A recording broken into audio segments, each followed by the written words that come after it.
I'll just start from the beginning, because that's the only way this makes sense. My name is Daniel. I'm 32. When all this started, I lived alone in a small rental house on the edge of town. The kind of place that looks fine from the street, but feels wrong as soon as you close the door. The house came with a basement. That was in the listing like it was a perk. Finished basement, plenty of storage. The landlord, an older guy named Mr. Knox, said it twice during the walkthrough, like he was proud of it. Basement's the best part of the place, he told me. Solid concrete. Stays cool in the summer. You work from home, right? You could set up an office down there. I nodded and said something polite, but I already knew I didn't want to work down there. I hadn't even seen it yet, and the way he talked about it made me feel like when someone tries too hard to sell you a used car. When he opened the basement door, a smell rolled up the stairs. Not strong, not like trash or anything obvious, just wrong, damp and metal and something sour underneath it. It hit the back of my throat. I tried not to react. He was watching me. Just needs airing out, he said quickly. Previous tenant kept it shut all the time. You'll want to leave the door open now and then. Get some circulation. The light switch was inside, on the right. I flicked it on and this weak yellow light came to life at the bottom of the stairs. It didn't reach the corners. The stairs were wood, darkened and uneven, with a dip in the middle of each step, where a lot of feet had passed. I went down, because that's what you do on a walkthrough. You act like you're judging the place, instead of deciding whether you can stand sleeping there. The basement was bigger than I expected. Concrete floor, cinder block walls painted an off-white that had aged into something more like the color of old teeth. There was a low ceiling with pipes running across it, and a single support column in the middle. On the left was a washer and dryer and a utility sink. On the right, against the far wall, were built-in shelves. They were empty except for one thing, a thick folded tarp, dark blue, like the kind you'd use to cover a boat. I remember that because I asked, "Does that come with the place?" He laughed like I'd made a joke, then realized I was serious. "Oh, that," he said. "Yeah, you can use it if you want. I should have tossed it. It's old." He didn't go further into the basement. He stayed near the stairs. I noticed that too, but I only really thought about it later. There was something else, opposite the shelves. A set of double doors in the wall. Not doors like a bedroom. These were shorter, lower to the ground, maybe 4 feet tall. They were made of wood and painted cheap white. There was a plain metal handle on each one and a padlock in the middle, hanging open. I pointed at it. "What's that?" "Old coal room," he said too fast. "House was built before the renovation. That's just dead space now. I store some maintenance stuff in there. You don't need to worry about it." He stepped down one stair, leaning into the basement now, and reached out to pull the padlock off. The metal clinked in his hand.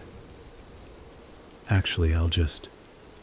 He slipped the lock through the hasp again, snapped it shut, then put the small key ring back in his pocket. "I come by sometimes to check the furnace, water heater, that sort of thing. I'll need access, so just keep this area clear. Yeah?" That bothered me a little. I like knowing what's in my own house. But I needed a place, and the rent was cheap, and everything else about the house was tolerable. So I signed the lease. First and last month's rent. "Congratulations, Daniel. You're a homeowner without actually owning anything. Maybe if I'd listened to the part of me that hated that little locked room, none of what happened later would have involved me. Maybe it would have happened to someone else instead. I moved in on a Saturday. 2 friends helped me load a couch, a bed, and some boxes out of my storage unit. We drank fast food coffee on the curb and joked about me finally upgrading from a studio apartment. "Basement, huh?" my friend Mark said.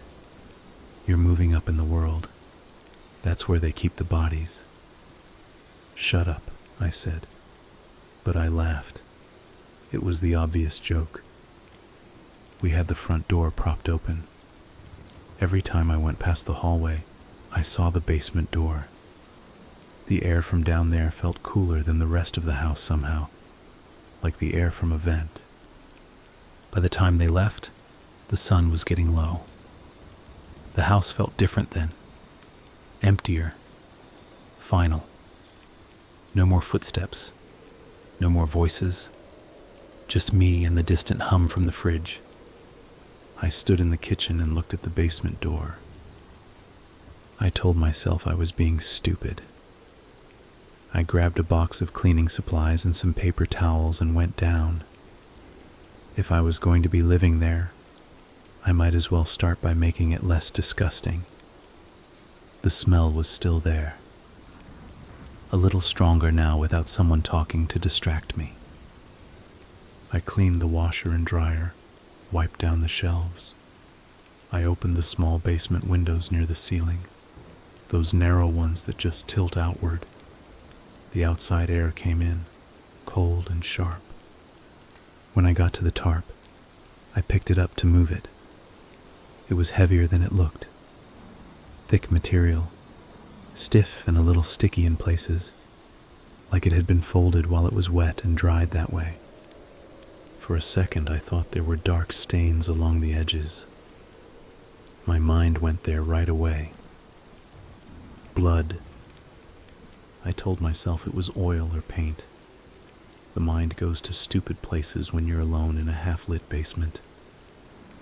I dragged the tarp off the shelf and onto the floor. There was dust under it, like it hadn't been moved in a long time. But there were also marks in the dust, small lines and curves, like something had been dragged out from under it. I squinted. It looked like letters, part of a word. HEL dash. I blinked and wiped it with my hand. It smeared into nothing, just dust. "Okay, you're freaking yourself out," I said out loud, because hearing my own voice helped. "It's dust."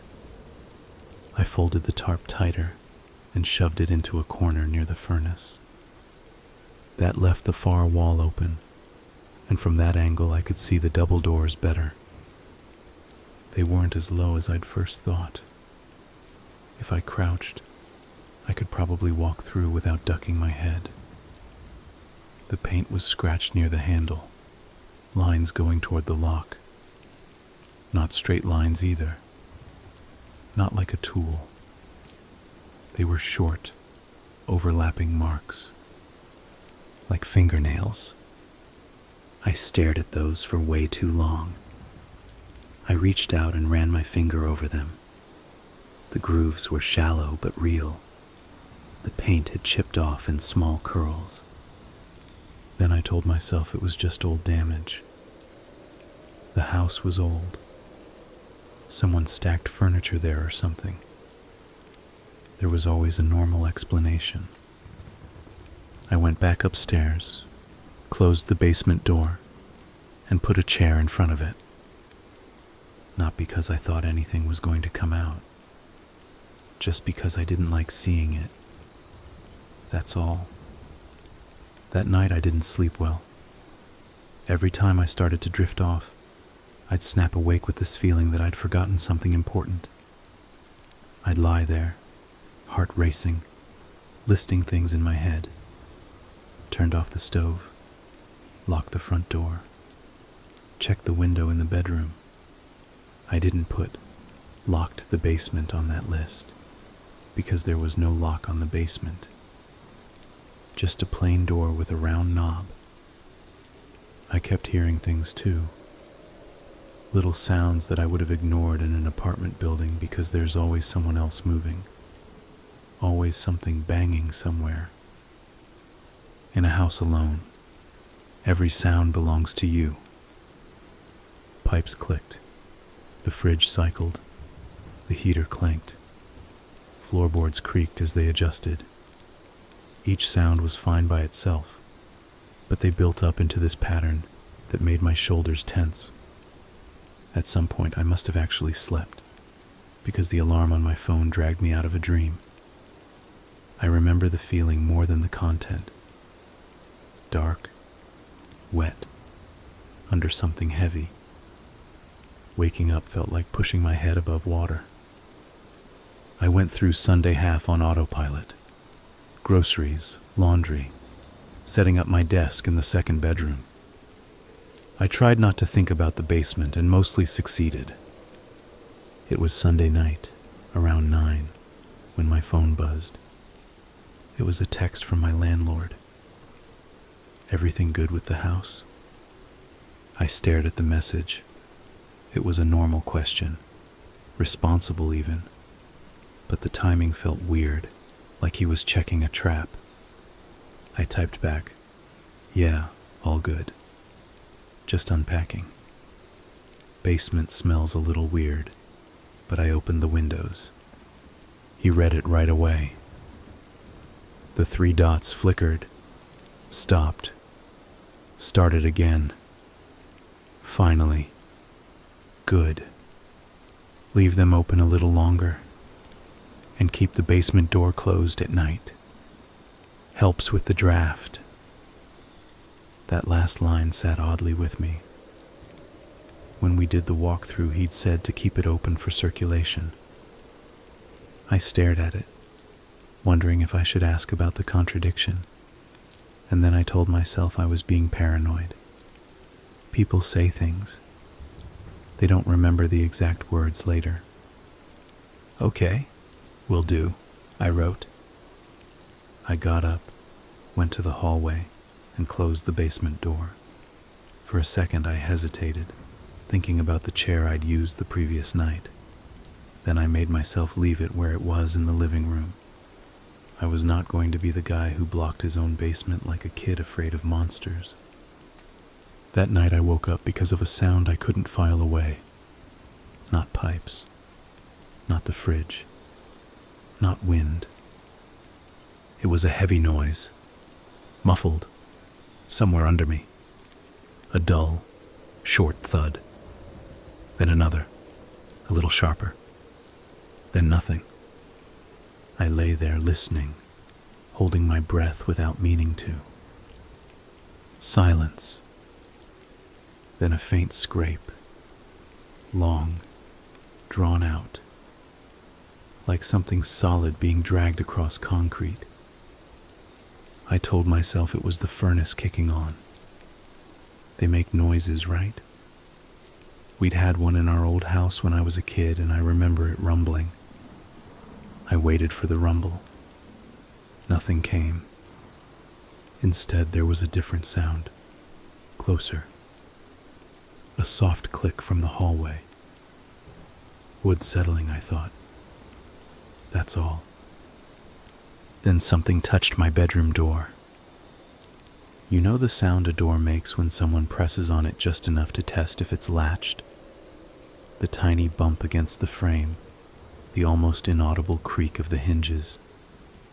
I heard that. My mouth went dry.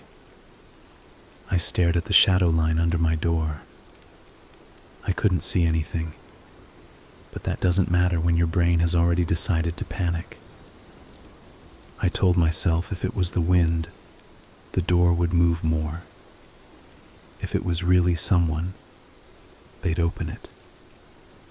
Nothing happened. After about a minute, which felt like much longer, I forced myself out of bed. My legs were shaky.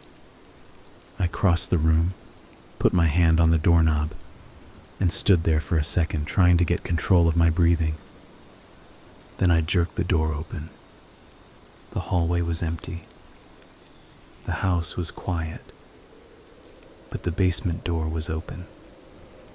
Not wide, just a crack, maybe 2 inches, enough for a darker slice of dark in the hallway. I know what you're thinking. The landlord just texted you and told you to keep it shut, and now it's open. First night you try to sleep like a normal person. Of course that's weird. But at that moment, I told myself I'd left it that way, that I'd gotten distracted, that even if I was sure I'd closed it, memory is faulty. I walked to it. There was a cool draft flowing up from the basement, sliding along my bare feet. I didn't look down the stairs. That felt important. I stared at the door frame instead, the chipped paint around the hinges, the little dent where someone had hit it with a vacuum. I pushed it closed until the latch clicked. Then I went back to my room, shut that door as well, and finally fell asleep again, sometime before dawn. The next morning I made coffee and stood in the kitchen glaring at the basement door like it had done something to me. I was not going to be afraid of a staircase in my own house. I opened the door, grabbed the handrail, and went down. The air hit me again. Damp, stale, that faint metallic tang. But I forced myself through it. The basement looked the same as before. Washer, dryer, shelves, tarp in the corner. Little rectangle of light coming from the small windows. No obvious reason for the noise last night. I walked around on the concrete, listening. It was quiet. The furnace sat there like a metal animal, silent. I went to the double doors with the padlock. The lock hung there, closed. I touched it. It was cold. I leaned closer and sniffed the gap between the doors. All I got was the same dusty smell. No rot, no garbage, no dead animal stink. There was nothing to be scared of. That's what I kept telling myself.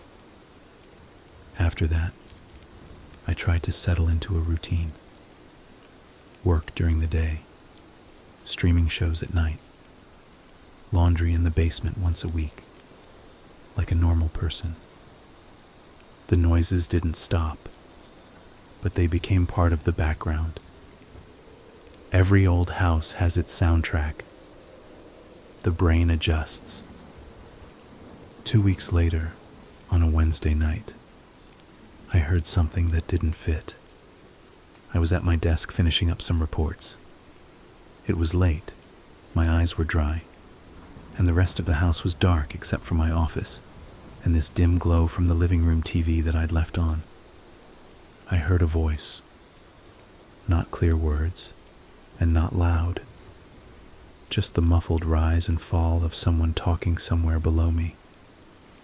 Like when your upstairs neighbor is on the phone and you can't catch the actual sentences. Just the rhythm. I froze with my fingers on the keyboard. My first thought was that it was the TV. Distant dialogue from whatever autoplay garbage was on. I got up, stepped into the hallway and listened. The TV was on. I could hear it faintly from the living room. But this other sound wasn't coming from that direction. It was coming from under my feet, from the basement. I walked down the hall until I was standing in front of the basement door.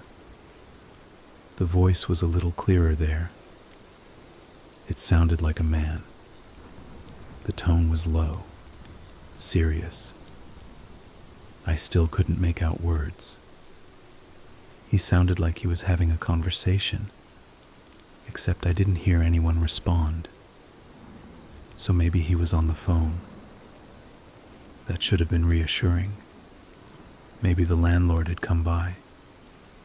Maybe he was in the utility area or that little locked room, making a call. Except he hadn't texted me, and I hadn't heard the front door open. I pressed my ear to the basement door. The wood was cold against my skin. The voice went on for a bit, then stopped abruptly, like someone had cut a recording. Silence. I waited. My heart thumped in my chest, way too loud in that quiet. Then there was a different sound, simple and unmistakable. A light switch being flicked on. You know that sharp plastic click? It came from directly under the floor. The faint glow appeared under the basement door. The overhead light was on down there now. I stepped back. I should have called someone at that point. Mark, the landlord, the police, hell, even my parents. Instead, I did the stupid thing you yell at characters for in movies. I opened the door. For a second, I just stood at the top of the stairs looking down. The bulb at the bottom cast weak light on the concrete. Shadows crowded the corners. I didn't hear anyone. "Hello?" I called. My voice sounded thin. No answer. I went down a few steps, then a few more. When I got halfway, I could see the whole basement. Washer, dryer, shelves, tarp, furnace. No people. No open windows. No second door I'd somehow missed. The double doors in the wall were closed, the padlock in place. I went down the rest of the way, every step creaking just a little. My bare feet stuck slightly to the wood. I'd come down without shoes.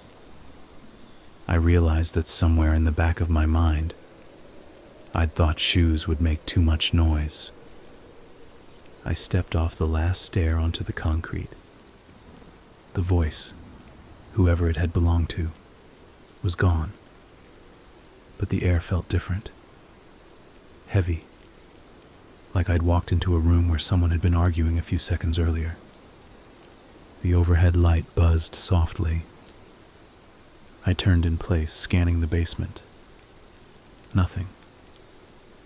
"Is someone here?" I said. Silence. I considered the possibility that I was losing my mind. Stress from the move. Isolation. Whatever. I work from home. Some days the only person I saw in real life was the barista at the coffee shop down the street. I walked over to the furnace and checked behind it. It was against the wall. No space for anyone to hide. I checked the shadows near the shelves. Nothing but boxes and that folded tarp, which somehow looked even more used than before. The edges were frayed in a way I didn't remember. I ended up in front of the double doors. Up close, the padlock looked old. Not antique, but not brand new either. The metal was dull and scratched. There was rust near the shackle. The hasp it went through was screwed into the wood of the doors. That wood around the hasp was slightly discolored, like it had been wet at some point. I put my hand on one of the doors. It was cool, solid. I gave it a small push and felt the resistance of the lock holding both sides together. Something was on the other side. Might be shelves, might be an empty coal room, might be a bunch of pipes, or it might be the landlord, grinning, waiting for me to open it. I stood there for too long, imagining stupid scenarios, until I felt like an idiot. "Okay," I said quietly to myself. "Nothing is here." I turned off the light, went up the stairs, and closed the basement door. My hand shook a little as I turned the knob. Back at my desk, I tried to work a bit more, but the words blurred. After half an hour of staring at the same spreadsheet, I gave up and went to bed. I dreamed of a man talking in the dark. No words, just the sound of his voice. At some point I realized he wasn't talking to me. He was talking to someone inside the walls. Time passed. Days. Weeks. If this was a movie, everything would escalate quickly. In real life, it didn't. That almost made it worse. Nothing was obviously wrong, but nothing was exactly right either. I'd wake at odd moments with that same feeling that something in the house had changed while I slept. I'd listen, hear nothing out of the ordinary, and then think, that's the difference. You should hear more. You should hear something. Twice I found the basement light on in the morning when I was sure I'd turned it off. Once the tarp had shifted a little, unfolded at one corner. Another time the washer door was cracked open. Small things. Forgettable things. Each one by itself could be explained. Together they added up to this constant low-level tension that sat in my stomach like a stone. I started going out more, just to get away from the atmosphere in the house. I'd work from a coffee shop, linger at the grocery store, volunteer for late meetings at the office once a week. That's how I met Jessie. She worked in another department. We ended up in the same late meeting, both complaining about being there after hours. Afterward, we walked to the parking lot together, and she asked where I lived. When I told her, she said, "Oh, those old houses over by the tracks. Watch out for the basements. I heard one of those places was used for some creepy shit." She laughed when she said it, like it was half a joke, half feeling out if I was into ghost stories. "What kind of creepy shit?" I asked. "I don't know, someone at work told me. Urban legend stuff. Guy killed people down there or something." She shrugged. "You know how people talk. It's always this one house or a friend of a friend. Might be bullshit."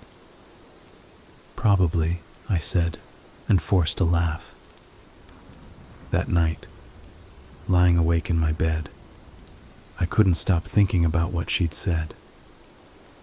There are too many houses in the world for an urban legend to be about yours. That's what I kept repeating to myself. Still, the next day at work, I found myself in the break room at the same time as Jessie, pouring coffee. "You said that thing about a house near mine," I said. "With the basement. Where'd you hear that?" She stirred sugar into her cup, thinking. I think it was from Mark," she said. I almost dropped the pot. "Mark from accounting?" I asked. "My friend Mark, the one who joked about bodies in basements on move-in day. Tall, shaved head, kind of an asshole?" "Yeah." She smirked. "That one." I thanked her and went back to my desk. I stared at my monitor for a good 10 minutes before finally pulling out my phone and texting him. "Hey, you tell someone at work my area had a murder basement?" He responded almost immediately. "Lol, yeah. Why? Did she tell you?" "She did." "Where'd you hear that story?" "Dude, it's real." My fingers hesitated over the screen. Real as in urban legend real or actual real. There was a longer pause this time. "Hang on. Call?" My phone buzzed with his incoming call a second later. I put in my earbuds and answered. "What do you mean real?" I asked, skipping hello. He lowered his voice. I could hear background noise on his side. The office, printers, people talking. "I was kidding around at first when you moved," he said. But then my co-worker Melissa overheard me and asked where you were living. When I told her, she got this look. She said her cousin used to date a guy who lived on your street like 10 or 15 years ago. The guy had this creepy landlord who always hung out in the basement doing repairs or something. I swallowed. Okay, I said. Creepy landlord is not exactly headline material. Yeah, but then she said the guy disappeared. Like just gone. Landlord told everyone he moved back in with his parents. They never found anything. Melissa swears her cousin thought something bad happened to him in the basement. I stared at the spreadsheet on my screen. The numbers swam. What's the landlord's name in her story? I asked. I didn't ask, man. You want me to? Yeah. Ask. Please. Okay, relax. I'll ask her when I see her. It's probably nothing. There are a million creepy landlords in the world. I knew he was right. But my body didn't care that he was right. Every muscle below my neck was tense. Also, he added, if you start seeing like bloody handprints on the walls or hearing chanting from the pipes, maybe move out. Just saying. Very helpful, I said, and hung up. The rest of the day crawled by. I kept checking my phone, waiting for an update. Nothing came. I went home around 6. The house was empty and quiet, and exactly how I'd left it. But just stepping inside made my scalp prickle. I dropped my bag, stood in the entry, and listened. No voices, no footsteps, no clink of tools from below. I almost made it through the evening without thinking about the basement too much. Then, around 9, my phone buzzed with a text from Mark. Okay, Melissa asked her cousin. He looked it up. Don't freak out. My heart rate doubled in an instant. Why would I not freak out if you start it like that? Because you already sound freaked, LOL. Anyway, it was a guy named Knox. Older, owns a couple rentals. That's your landlord, right? My vision narrowed a little. I put the phone down on the table and just stared at it. The room felt tilted, crooked. The letters of his last message seemed too black on the screen. Mr. Knox, my landlord, who had pushed the padlock shut on the double doors in my basement with quick, practiced fingers. I picked the phone back up. Their landlord's name was Knox? Yeah. Look, that doesn't prove anything. It's just a name. What happened to the guy who disappeared? IDK, they never found him. They think the landlord had something to do with it. But that's just what she says her cousin thinks. She said they never convicted anyone. Might not even be a crime. Maybe he did go home to his parents. Chill. I typed, erased, typed again. How long ago was this? Cousin says like 12 years. Before he moved away. 12 years. Long enough for a house to pass through a few tenants. Long enough for stories to fade or turn into jokes. You good, dude? Yeah, I'm fine. Sure. Call if your walls start bleeding. I didn't respond. I walked to the hallway and looked at the basement door. It looked back at me, blank and white. My first instinct was to ignore everything I'd just learned. People vanish all the time. Landlords have the same names as other landlords. There was no proof. My second instinct was to call the police and say, "Hi, I think my landlord might have killed a tenant in my basement and walled him up behind a locked door. I imagined that conversation and how fast it would go nowhere. They'd ask what made me think that. I'd say, well, my friend's co-worker's cousin said, and that would be the end of it. No warrant, no investigation. Maybe a note in some database that I was a little unstable. The third instinct was the one that rose up hardest, the one I didn't want to acknowledge. Open the doors. Look. I stood there for a long time, shifting weight from one foot to the other, arguing with myself in circles. Finally, I went to the kitchen junk drawer, which was still only half filled because I'd moved recently. I dug until I found the small toolkit my dad had given me when I got my first apartment. Inside there was a screwdriver, some nails, a cheap hammer, and a pair of bolt cutters. I don't know why I had bolt cutters. I'd probably thought they looked cool. I took them with me to the basement. The air met me halfway down the stairs. Wet, heavy, vaguely metallic. It felt like walking into the breath of something sleeping. I reached the concrete and crossed to the double doors. My bare feet made soft padding sounds. The padlock hung there, patient. My hands shook as I lifted the bolt cutters. The metal felt cold even though the basement itself wasn't that cold. I braced the lower handle against my thigh to keep it steady, positioned the jaws around the shackle of the lock, and squeezed. It didn't give at first. I gritted my teeth and used both hands.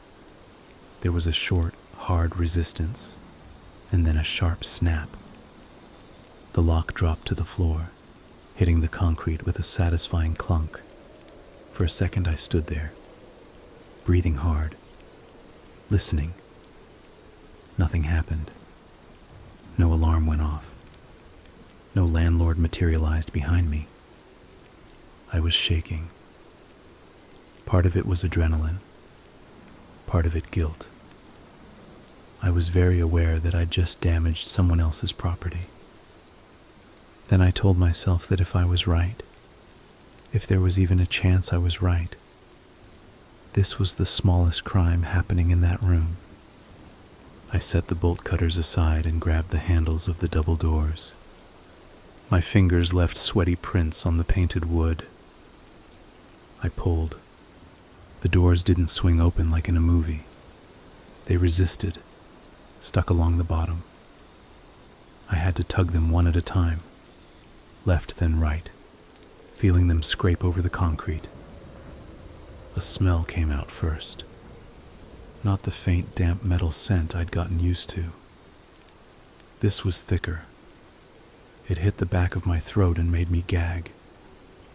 It was like old meat and mold and something chemical on top of it all, like cleaning fluid poured over something that wouldn't get clean. I turned my face away, breathing through my mouth, eyes watering.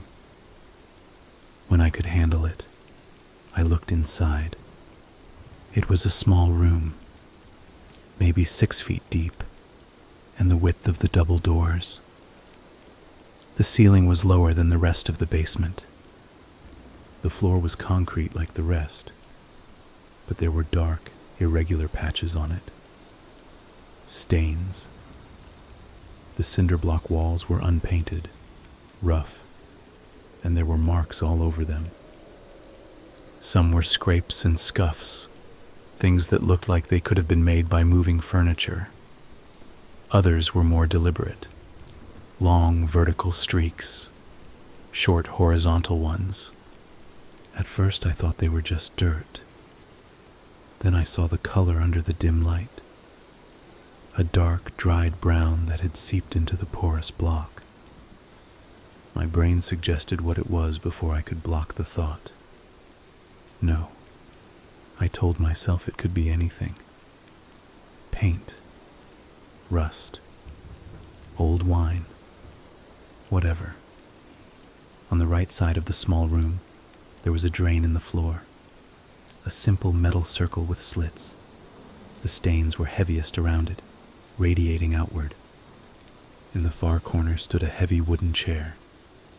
It was the kind you might see at an old dining table.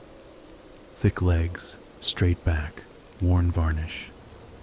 But this one had been modified. There were metal brackets on the arms with leather straps hanging loose. Similar straps dangled from the back and legs. Some were buckled, others unbuckled. I looked at the straps and didn't want to imagine what had been sitting there. My throat went dry. For a second, the room spun in a slow circle, and I had to put my hand against the door frame to steady myself. "I'm calling the police," I said out loud. My voice sounded small and shaky in the cramped room. Hearing it made things feel more real. I fumbled for my phone in my pocket. That's when I saw the camera. It was mounted high in the far corner of the ceiling, angled down toward the chair. A small black dome, the kind you see in stores. There was dust on it, but the tiny red LED in the center was on. Live. Someone was watching me. I froze with my hand halfway to my pocket.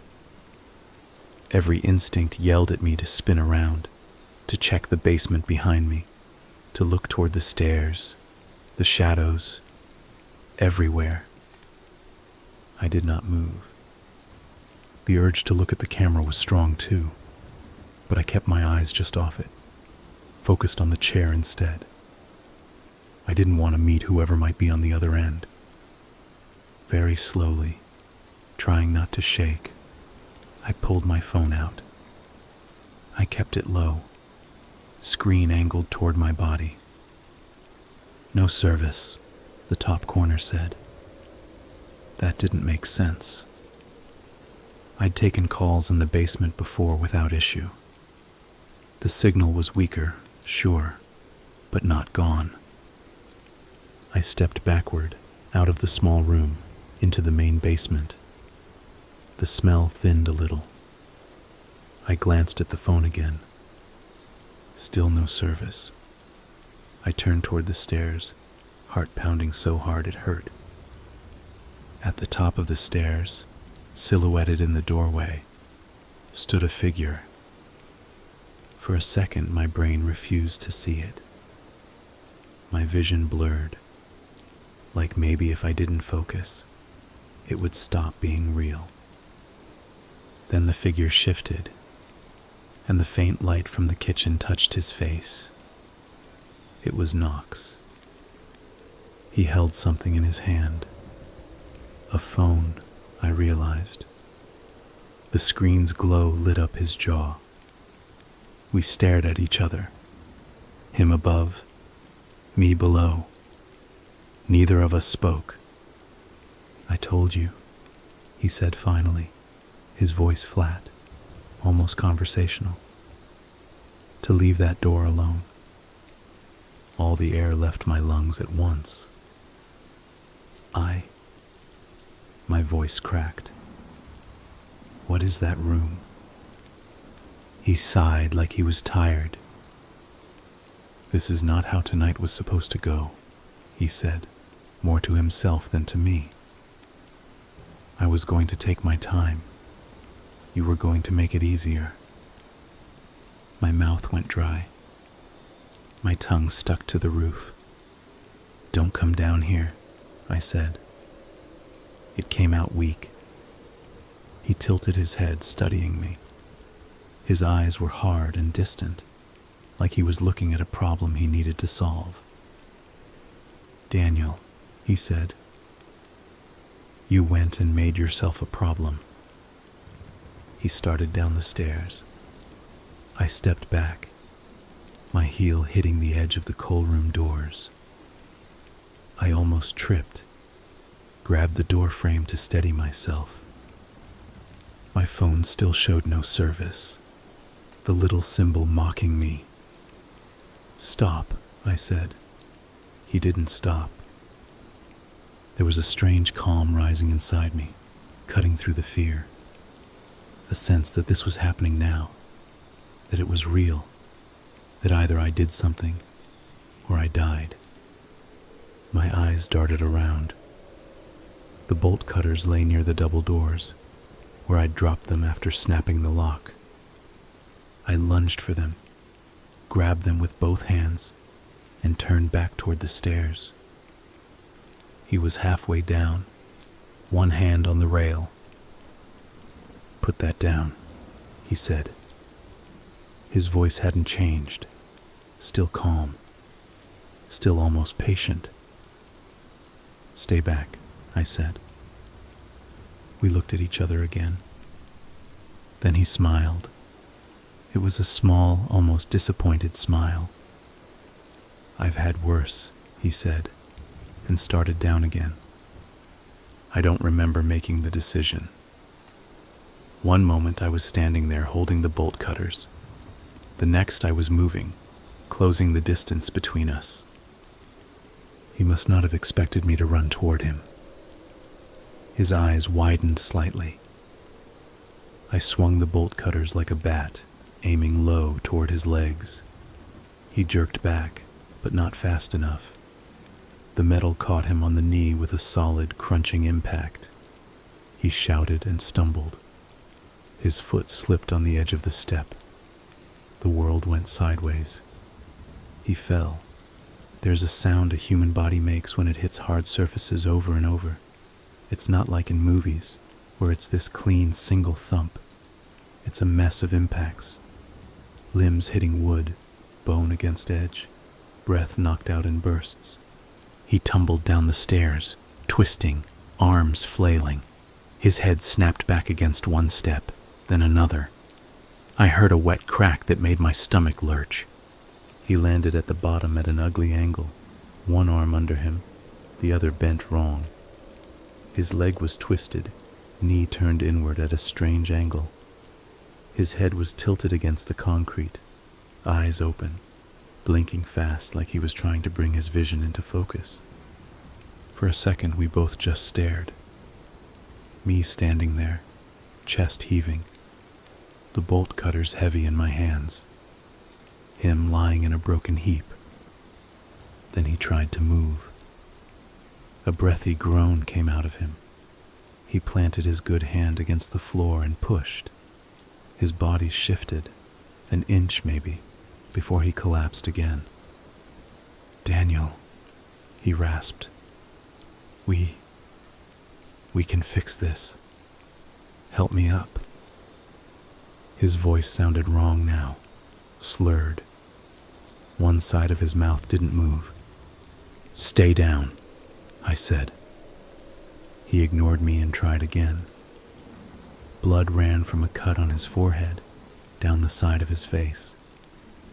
It matted his gray hair against his skin.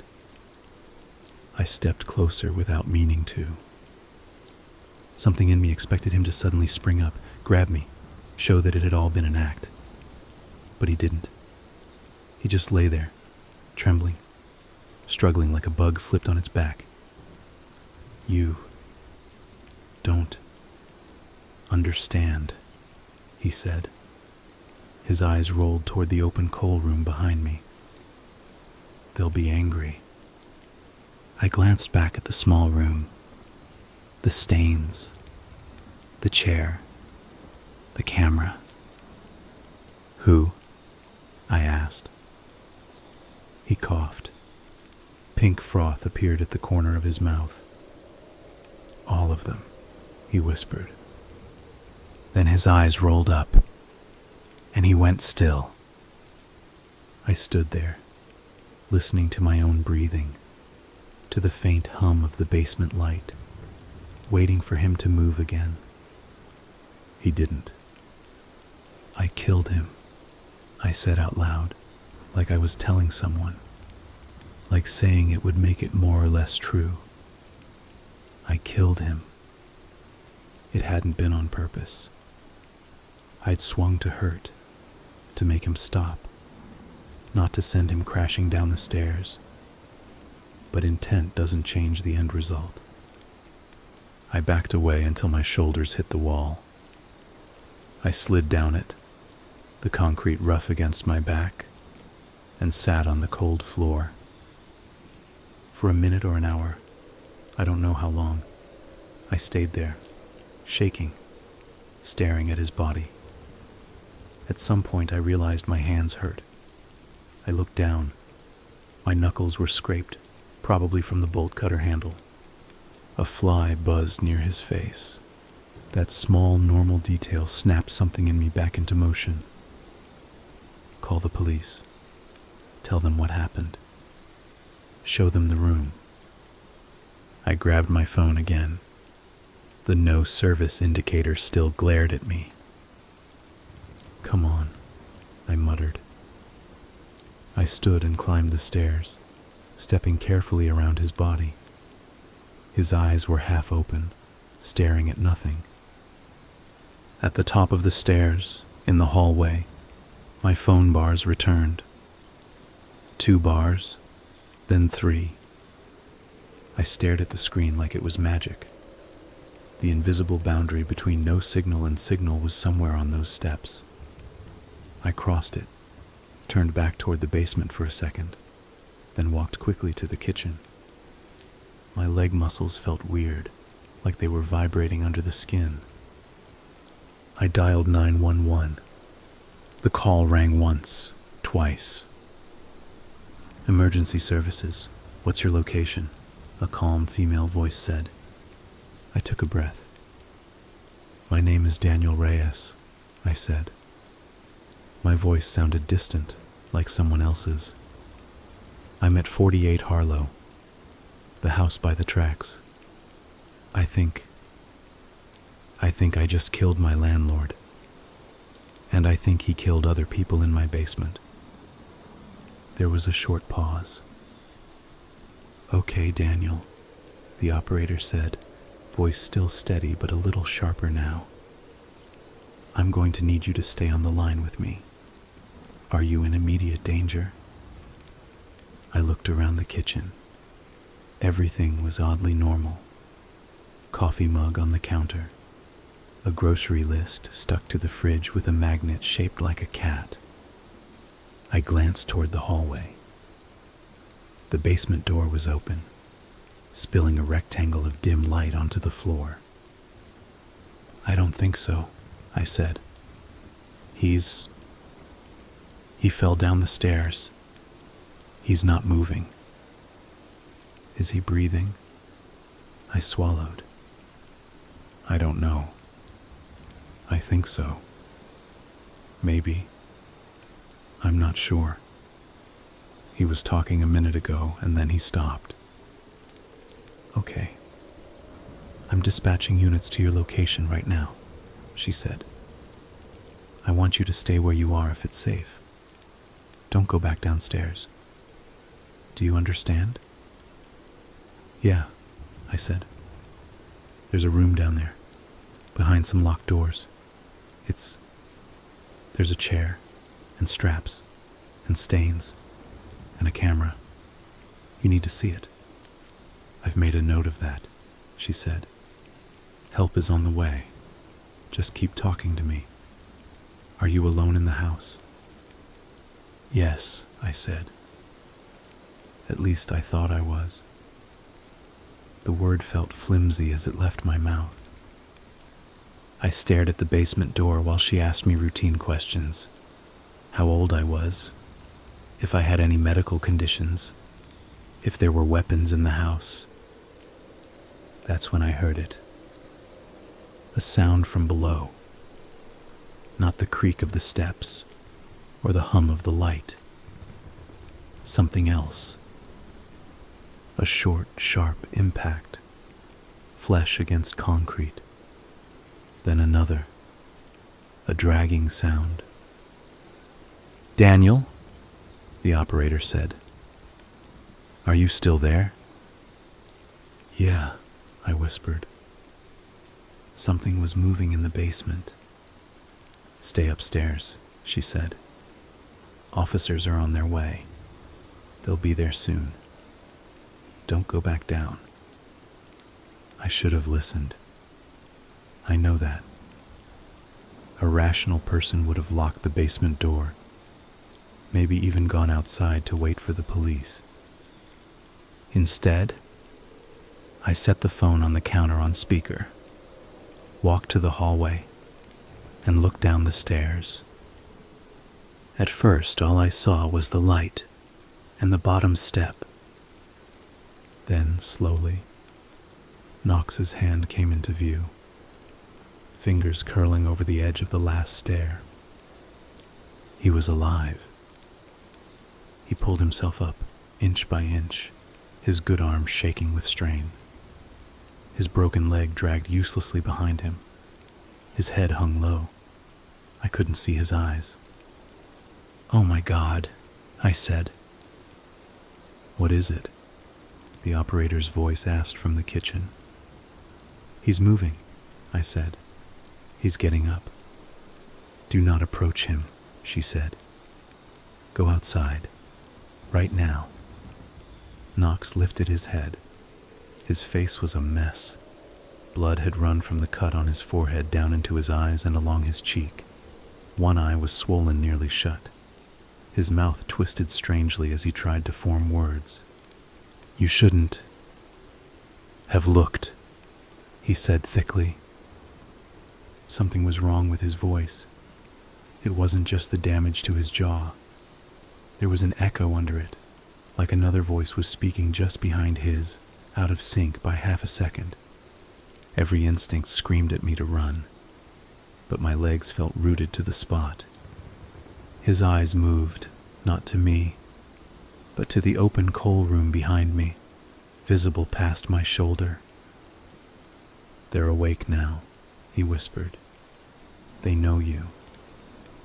I took a step back without meaning to. The basement light flickered, dimmed, brightened again. The air felt thicker, harder to breathe. Behind me, from the direction of the coal room, I heard a faint sound. At first I thought it was pipes. Then I realized it was voices. Not one voice. Many. Layered and thin, like radio static. I couldn't make out words, just the cadence of things whispered over things whispered. "Daniel, are you outside?" the operator asked. I grabbed the basement door frame to steady myself. Something moved in the coal room. Not a clear shape, more like a distortion, like the air itself was bending. The shadows on the far wall shifted in ways that didn't match the way the light was swinging. The whispering grew louder. Knox dragged himself another inch up the stairs. "I told you," he said. His voice shook, but not from pain, from something like awe. "You were supposed to help feed them, little by little, not break the door down like a drunk." The voices overlapped. I started to pick out bits of them. "Let us out. It hurts. I'm still here. We're still here." My skin crawled. The hairs on the back of my neck stood up so hard it almost hurt. "I didn't kill them," Knox said. "I just gave them somewhere to stay with me. You think the cops can help you?" He laughed, a wet, ragged sound. "They don't see what's in the walls. They never do." A pressure built in my ears. My vision tunneled, the edges going dark. There was movement from the coal room again. The shadows stretched, reaching across the floor. A shape began to form, not fully human, not fully anything. Parts of it seemed to flicker, like a bad video feed.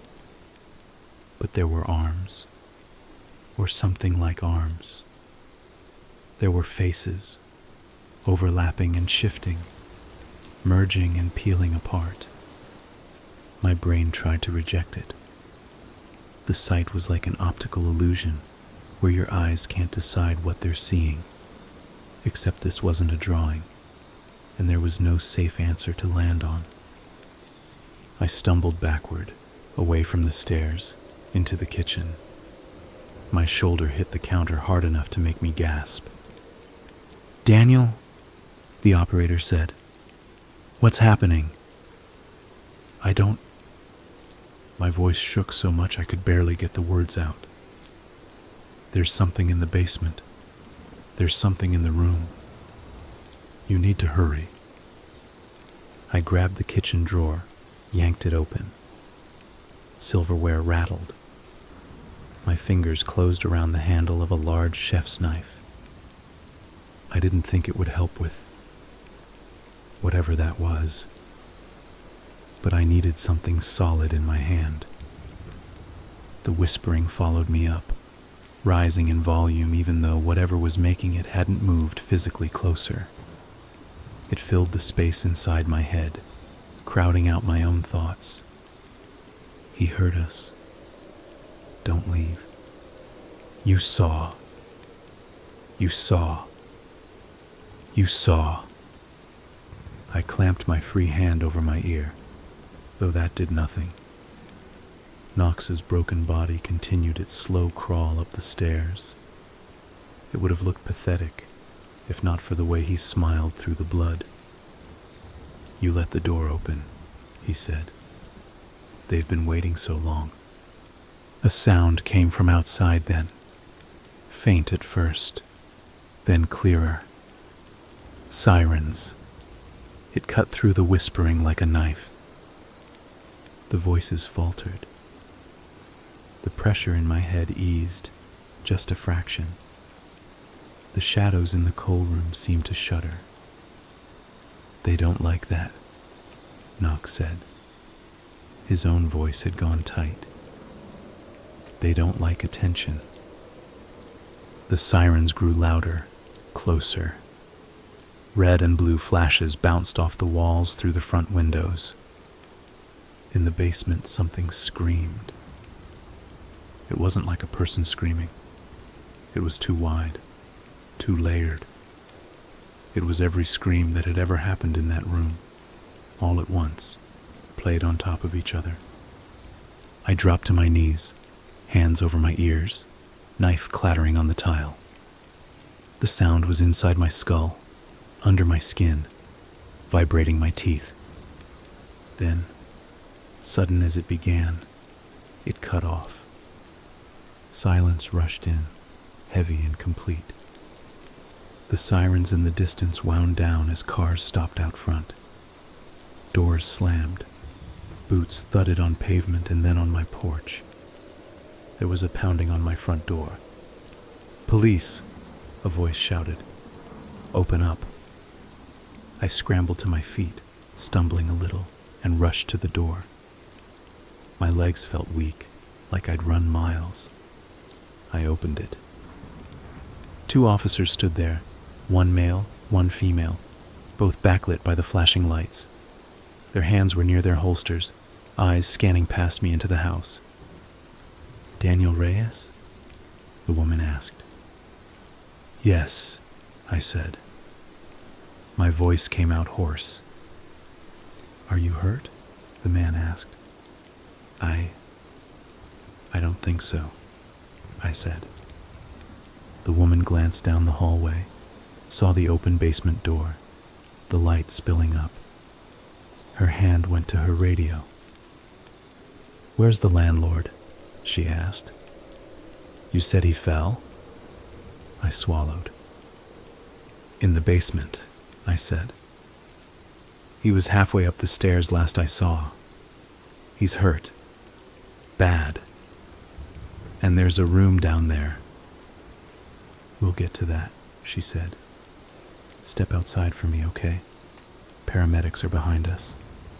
Officer Clark, go check on the male subject." The male officer drew his gun and moved past me, heading toward the stairs. A paramedic team appeared behind them, hauling equipment. The night air outside was cold and smelled of exhaust and damp leaves. It felt more real than the air inside. The female officer guided me onto the porch. "Did you hit him?" she asked. "Yes," I said. "He came at me. I had bolt cutters. I swung at his legs and he fell. I didn't mean to kill him." She nodded, taking notes. "Has he threatened you before?" she asked. "Not directly," I said. He was watching me, on cameras, in that room. I think he killed people there. There are stains, and straps on a chair, and voices. I heard how that last part sounded as soon as I said it. Her eyes flicked up from her notebook to my face. Something in her expression shifted slightly. Not disbelief, not exactly. Just a recalibration of how she was going to handle me. "Voices," she repeated. "In the walls," I said. "Look, I know how it sounds, but please just look at the room. The drain in the floor, the stains, the camera." A shout came from inside the house. "Officer down." The words snapped through the air like a whip. The female officer's head jerked toward the door. She dropped her notebook, hand flying to her holster. "Stay here," she snapped at me, then ran inside, calling something into her radio. The paramedics followed, dragging their bags. I stood on the porch, heart pounding, hands trembling, staring at the open door. I should have stayed there. That's what they told me. That's what any sane person would have done. Instead, after maybe 5 seconds of freezing, I stepped over the threshold and followed. The hallway felt narrower. The light seemed dimmer, even though it was the same bulbs as always. Voices came from the basement now, not the whispers from before. These were human, though high and tight with panic. "Watch your footing. He's not breathing. Get him on his back." I moved down the hall until I could see the top of the stairs. The male officer, Clark, lay on the basement floor at the bottom, near where Knox had been. His head was at an angle that made my stomach twist. Blood pooled under him, dark and spreading. Knox was gone. The female officer was halfway down the stairs, gun out, pointed toward the main basement area. One of the paramedics was behind her, trying to reach Clark. "What happened?" the paramedic shouted. He slipped," Clark had shouted earlier. But Clark wasn't talking now. Someone else answered. "He was just stepping down and then something pulled." The female officer cut herself off, like she'd said too much. My vision swam. I gripped the door frame hard enough for my fingers to hurt. From where I was, I could see just a slice of the basement. The washing machine, part of the wall, the open double doors to the coal room. Shadows flickered. They didn't match the movements of the people down there. They were too slow, too stretchy. I heard that whispering again, faint under the shouts. "We're hungry." Another paramedic pushed past me, nearly knocking me back into the hall. His expression was focused, professional, but his eyes were wide. "Stay back, sir," he said. I did. For once, I actually listened. I waited in the hall, listening to the chaos below. The paramedics checked Clark. I heard words like "no pulse" and "start compressions." The officer's radio crackled. She called for backup, her voice tight. At some point, more cops arrived. The house filled with people, voices, footsteps, the rustle of uniforms. Someone guided me into the living room, sat me on the couch, and asked me questions in a calm, gentle voice. I don't remember what I said. It came out in a blur. The room felt like it was sliding sideways, like a ship on rough water. Hours passed, or minutes. Time lost meaning. Eventually, they led me outside to an ambulance. Not as a suspect, not yet. As a person of interest and a possible patient. They checked my vitals, shone lights in my eyes, asked if I was on any medication or drugs. I answered automatically. No, I wasn't on anything. Yes, I'd had some coffee. No, I hadn't been drinking. They didn't let me go back into the house. Later, I found out what they saw down there. The stuff I'd already seen mostly. The chair, the straps, the stains, the drain in the floor. They found more too, once they started pulling up parts of the concrete and checking the walls. Fragments of bone, teeth, things that used to be people. Some of them had marks on them, scratches, grooves, like someone had tried to claw their way out of their own skin. They never found all of Knox. The blood on the stairs and at the bottom suggested he'd been hurt badly, sure. There was some of his hair stuck to the wood, a few small bits of tissue. But his body wasn't there. No drag marks leading away.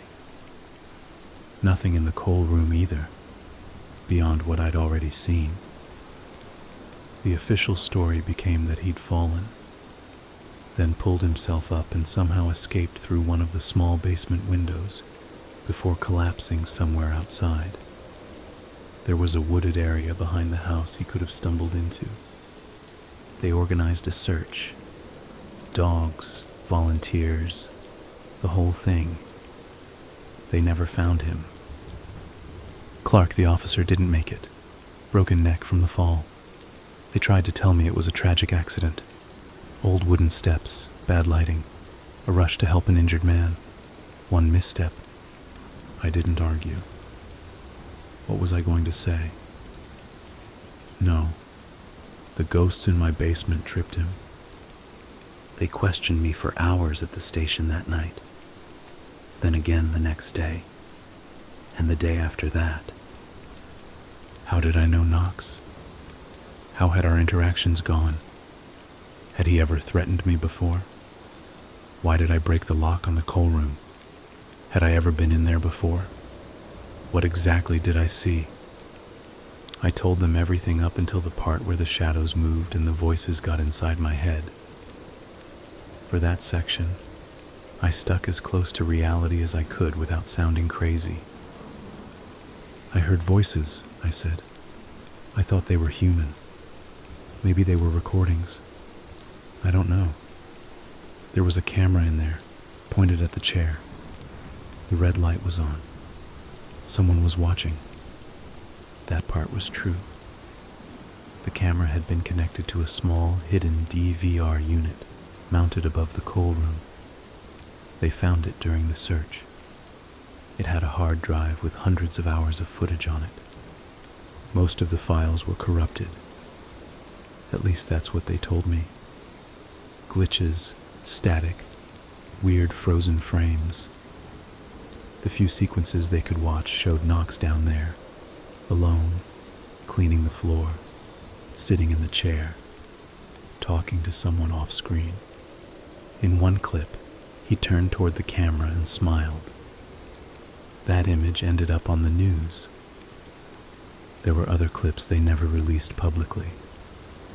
I know this because one of the detectives, off the record, after too much coffee and not enough sleep, let slip that they'd seen at least one person strapped to that chair.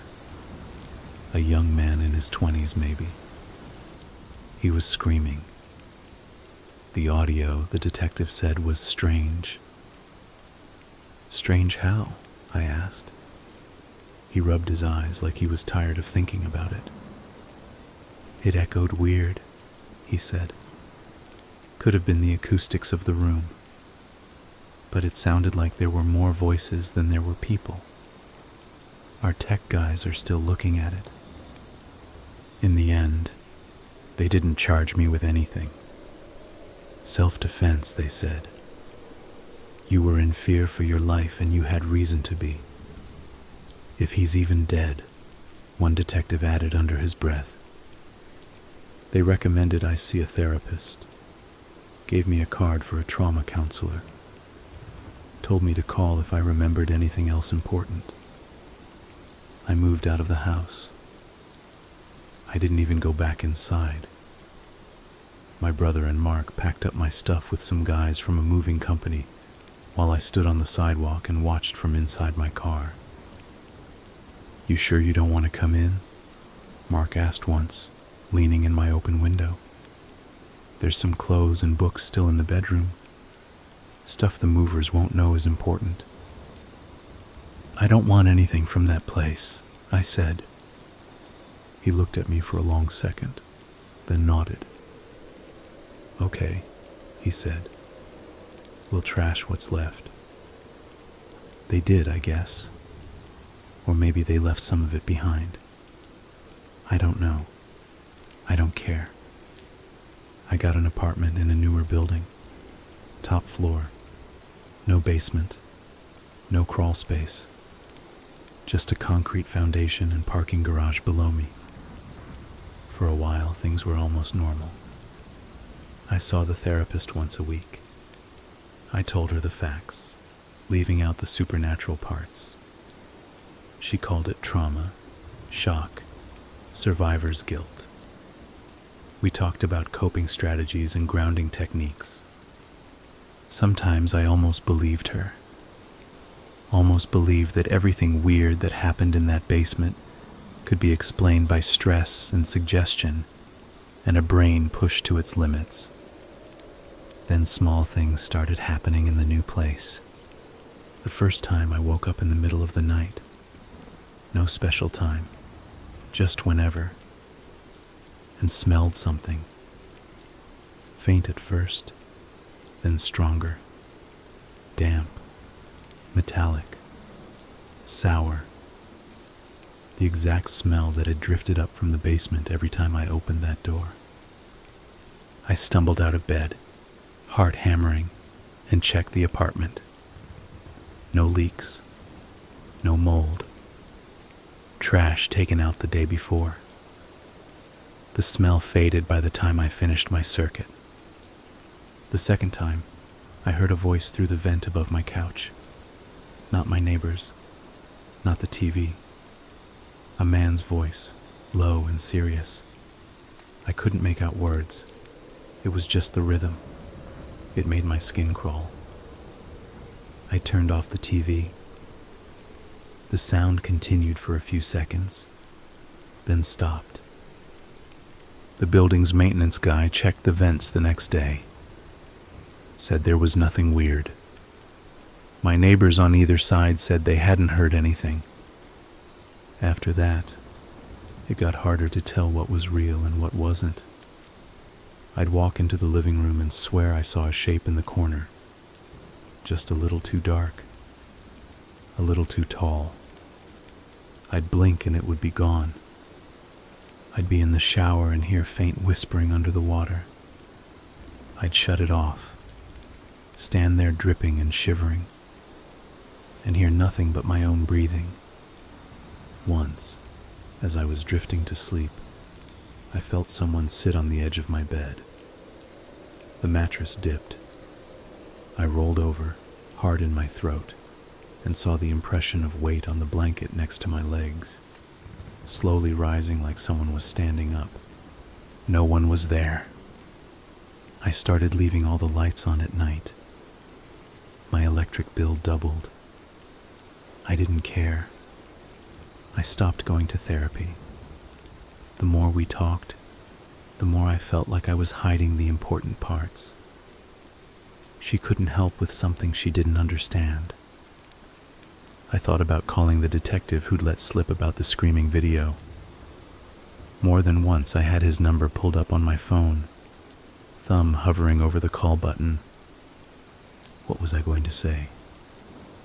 Hey, so, I think the people your serial killer landlord murdered in that basement are following me through the vents of my new place. Eventually I gave in and called Mark. We hadn't talked much since the move. He'd been freaked out. Who wouldn't be? And our conversations felt forced. But he was still my friend.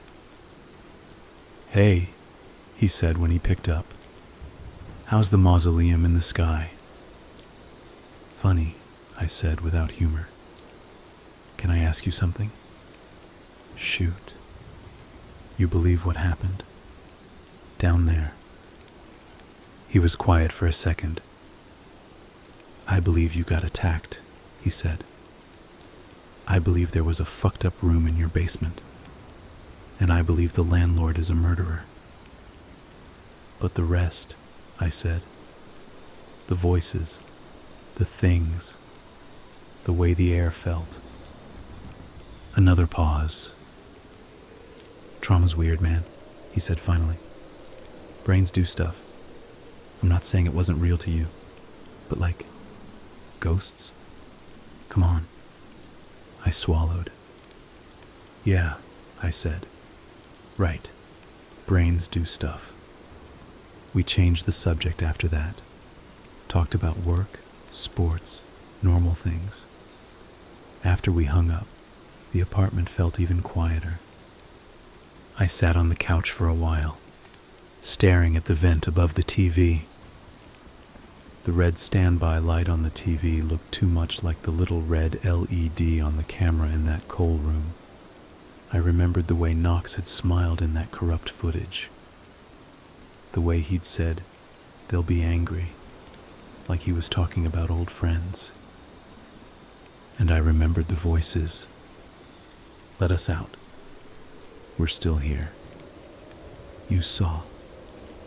I think that's what it comes down to. I saw. Those people, if that's what they are now, spent years in that space. First in their bodies, strapped to a chair while he did whatever he did to them. Then in the cracks of the concrete, in the grooves on the walls, in the hollow places where noise and breath used to go. He trapped them there. He fed them in a way. Gave them more people, more pain, more sound to chew on. Maybe that made them stronger. Maybe that made them something else. I broke the lock. I opened the door. They latched onto me. Or maybe they were pushed onto me when the sirens came, like rats from a burning house. I keep thinking about something Knox said before he fell. You were supposed to help feed them, little by little. Maybe that was what this whole thing was supposed to be. He moves in tenants. He watches them. He brings the vulnerable ones down, one by one, to that chair. Offers them up. Then he gets greedy or careless or bored, and I walk in, bolt cutters in hand, and smash the whole system. I didn't free anybody. I just knocked the lid off. Now they're out, or at least partly out. Maybe not all the way. Maybe they're still tied to that place, but with threads leading elsewhere. Leading here. Sometimes, late at night, when the building is quiet and the street outside is dead, I turn off all the noise in my apartment. TV, fan, everything. I sit on the floor in the middle of the room and listen. At first, there's nothing. Just the gentle hum of the fridge, the distant traffic, my own pulse in my ears. Then, if I wait long enough, I start to hear it. Faint at first, thin as spider silk, a soft, overlapping murmur, like people talking at the far end of a long hallway, like radio static that almost becomes words if you tilt your head just right. Sometimes I catch fragments. It hurts. He cut. He watched. You opened. And one voice, clearer than the others, not quite like the rest, always at the end. We're coming up. I could move again, I guess. Find another apartment, another town, somewhere far from basements and old concrete and drains in the floor. But I don't think it would matter. They're not in the house anymore. They're in me, in the way my ears ring when it's too quiet, in the way shadows look just a little too thick in the corners, in the way every vent cover now feels like an eye, watching. You can tell yourself it's trauma, that it's all my mind, reacting to a horrible thing. You might even be right, but if you ever find yourself in an old house with a locked door in the basement, and an owner who tells you not to worry about what's behind it, don't cut it open. Don't do what I did. Because once you see what's underneath, it sees you back, and it doesn't have a basement to stay in anymore.